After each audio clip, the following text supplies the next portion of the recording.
Assalamualaikum warahmatullahi wabarakatuh. Jumpa lagi di channel yang keren ini, channel Mas Yano. Oke adik-adik, materi kali ini adalah ikatan kimia. Pada pembahasan kali ini, Mas Yano akan menjelaskan ikatan ion, ikatan kovalen, dan ikatan logam. Skui disimak baik-baik penjelasan Mas Yano mengenai ikatan kimia. Oke, nah sekarang yang pertama yang akan kita bahas pada video kali ini adalah ikatan ion adik-adik. Jadi jenis-jenis ikatan itu ada tiga. Ada yang pertama adalah ikatan ion. Oke, ikatan ion. Nah, kita belajar dari definisinya terlebih dahulu. Sebetulnya apa sih ikatan ion itu? Ikatan ion itu adalah ikatan yang terjadi antara ion positif dan ion negatif dalam senyawa, adik-adik. Jadi pengertiannya adalah ikatan yang terjadi antara ion positif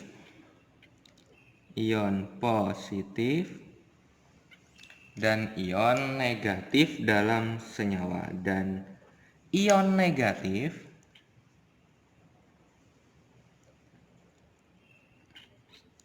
dalam senyawa. Oke, ini adalah pengertian dari ikatan ion. Nah, inti pada ikatan ion ini, pada konsep ikatan ion ini, artinya nanti terjadi yang namanya serah terima elektron, adik-adik.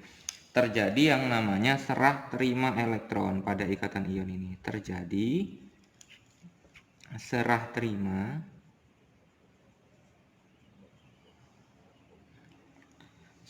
terima elektron. Oke. Nah, serah terima elektron ini nanti ada yang melepaskan elektron, ada yang menerima elektron, adik-adik.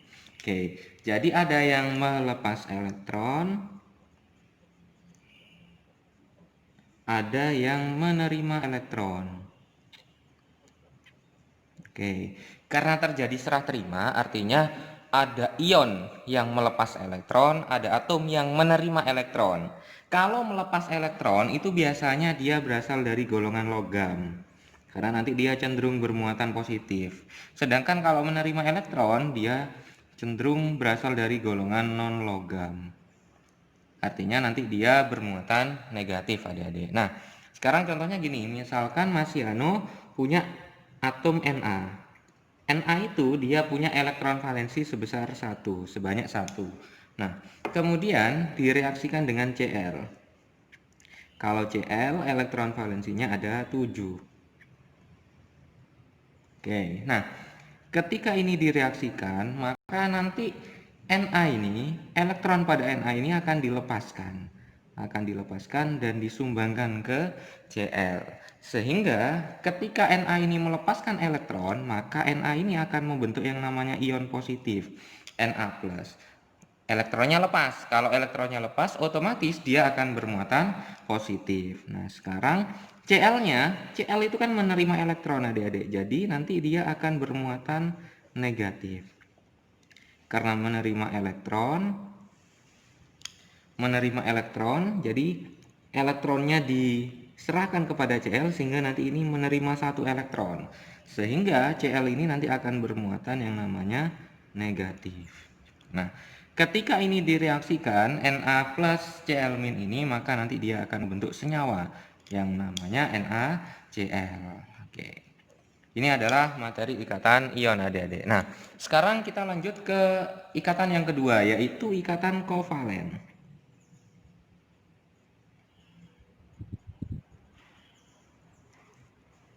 Ikatan kovalen. Oke. Nah, kita akan belajar dari pengertiannya terlebih dahulu, adik-adik. Ikatan kovalen itu adalah ikatan yang terjadi karena pemakaian bersama elektron oleh dua atom dalam senyawa. Jadi ikatan yang terjadi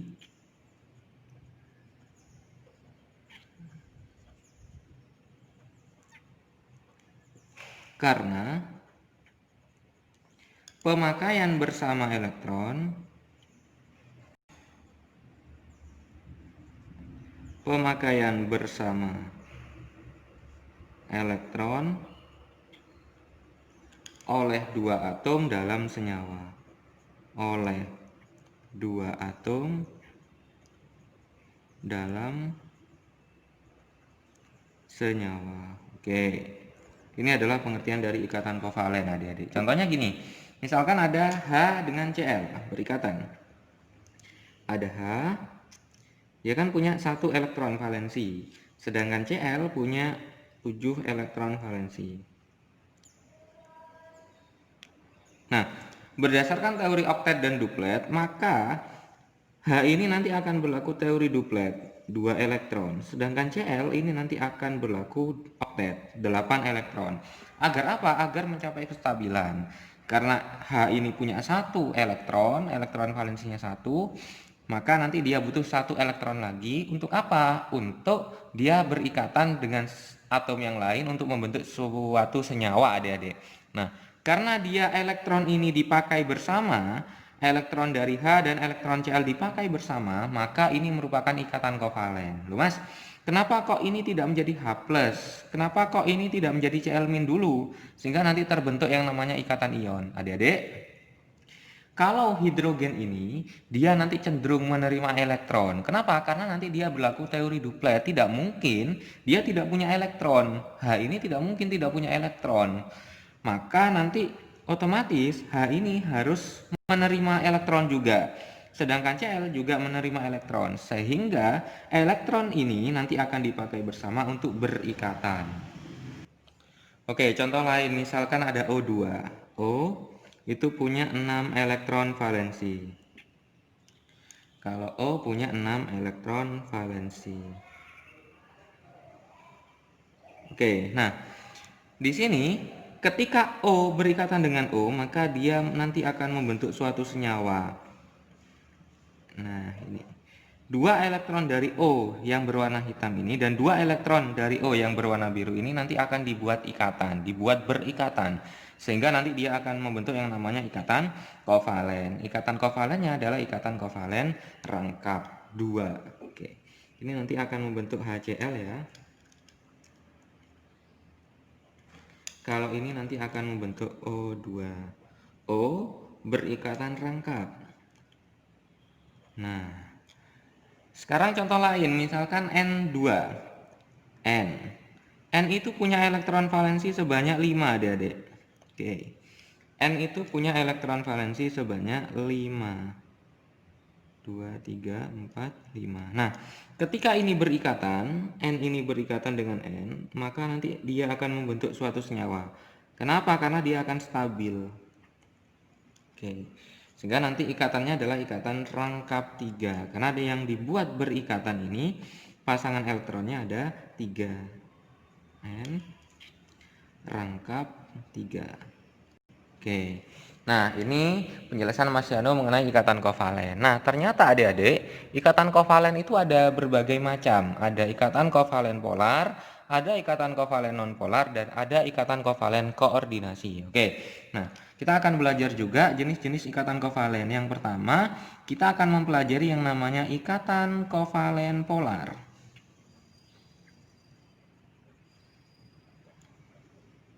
Yang pertama yang akan kita pelajari pada ikatan kovalen ini adalah ikatan kovalen polar. Oke. Nah, pengertian dari ikatan kovalen polar ini, dia dapat terjadi, ikatan ini dapat terjadi apabila perbedaan keelektronegatifannya besar. Jadi, konsepnya berada pada perbedaan keelektronegatifan. Perbedaan keelektronegatifan. Keelektronegatifan besar. Yang besar. Oke, jadi kalau ada dua atom yang membentuk senyawa ikatan kovalen dan perbedaan keelektronegatifannya itu besar, maka dia akan membentuk yang namanya ikatan kovalen polar. Nah, biasanya PE itu tertarik lebih kuat ke arah atom yang keelektronegatifannya lebih besar, adik-adik. Apabila PEI itu adalah pasangan elektron ikatan, pasangan elektron ikatan, disingkat PeI. Oke, tertarik lebih kuat ke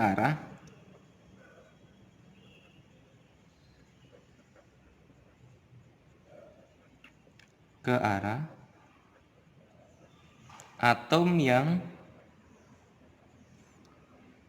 ke elektronegatifan lebih besar. Oke. Nah, pada intinya kalau kita berbicara tentang ikatan kovalen polar, itu dilihat aja yang punya pasangan elektron bebas PeB atau pasangan elektron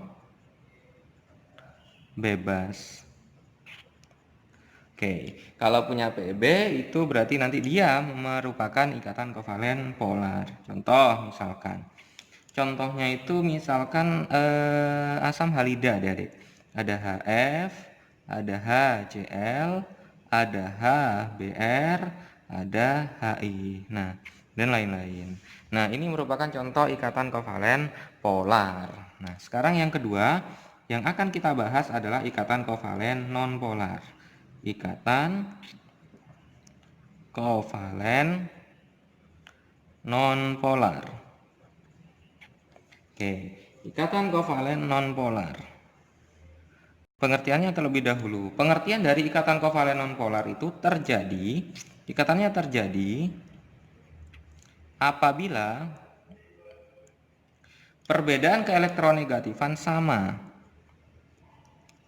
Perbedaan keelektronegatifan sama atau hampir sama, adik-adik. Sama atau hampir sama. Nah, jadi kalau ada perbedaan keelektronegatifan yang sama atau hampir sama, katakanlah hampir sama, dia berikatan, maka nanti dia akan membentuk yang namanya ikatan kovalen nonpolar. Nah, nanti bagaimana dengan PeI-nya apabila PeI tertarik sama kuat? PeI pasangan elektron ikatan, ini ya, PeI pasangan elektron ikatan tertarik sama kuat.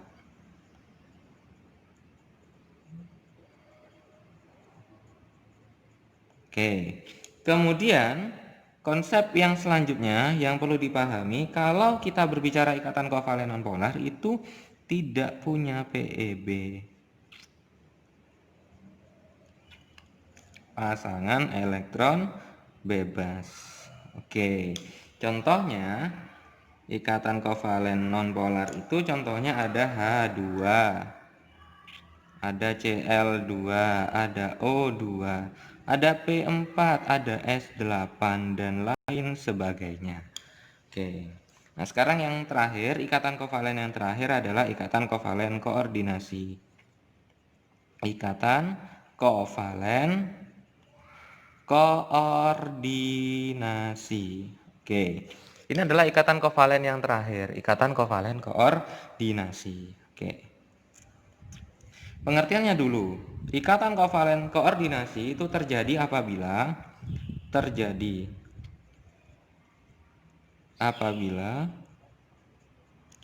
pasangan elektron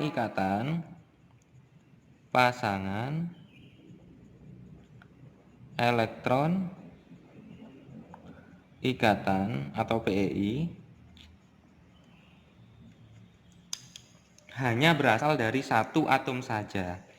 Hanya berasal dari satu atom saja. Jadi kalau yang dibuat berikatan itu hanya berasal dari satu atom saja, berarti dia merupakan ikatan kovalen koordinasi. Contohnya ada H3O+. Contoh lain ada NH3BF3. Contoh lain ada HNO3 dan lain sebagainya. Ini adik-adik. Misalkan Mas Yano akan menggambarkan struktur Lewis dari H3O+. Oke, sini ya. Ada O. O itu kan dia memiliki yang namanya 6 elektron valensi. 1, 2, 3, 4, 5, 6. Punya 6 elektron valensi. Nah, kemudian di sini dia berikatan dengan 3H, 3 hidrogen. Di sini 1 hidrogennya. Ini yang kedua. Nah, yang ketiga ada di sini. Dia berbentuk H+. Nah, karena ikatan hidrogen yang di sini, ikatan antara hidrogen dengan oksigen yang di sini ini, dia yang menyumbangkan elektronnya hanya berasal dari O saja, PeI-nya hanya disumbang oleh O, PeI hanya dari oksigen, maka ini dikatakan sebagai ikatan kovalen koordinasi. Kenapa? Karena yang dibuat berikatan antara O dan H ini hanya berasal dari atom O saja, sehingga dikatakan sebagai ikatan kovalen koordinasi. Oke, itu merupakan ikatan kovalen adik-adik. Jadi ada ikatan kovalen polar, nonpolar, dan koordinasi. Nah, sekarang yang terakhir adalah ikatan logam.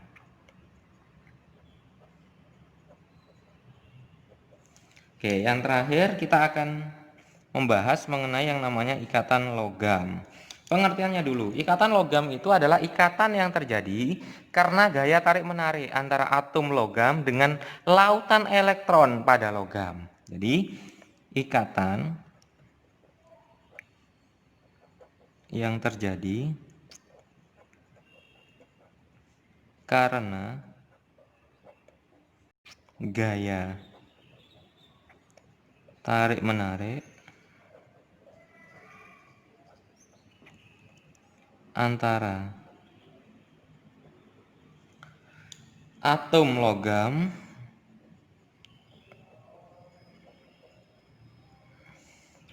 dengan lautan elektron pada logam, lautan elektron pada logam.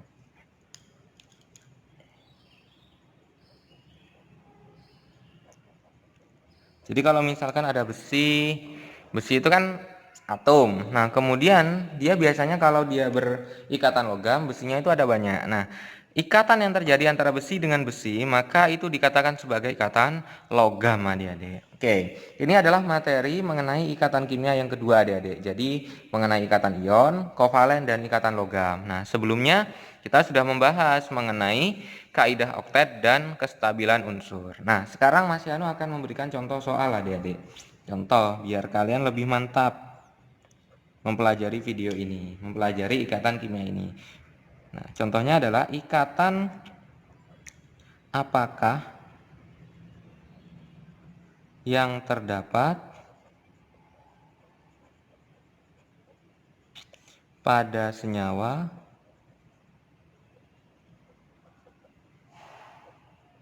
yang A, NaCl, yang B, HCl, yang C, NH3, yang Do, CaO, yang E, MgCl2.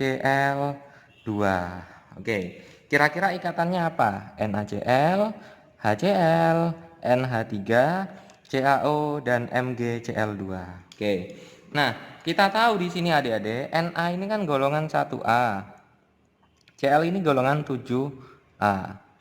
Kalau golongan 1A dia nanti cenderung melepaskan elektron, sedangkan golongan 7A dia cenderung menerima elektron, sehingga terjadi serah terima elektron, sehingga NaCl ikatannya adalah ikatan ion. Oke.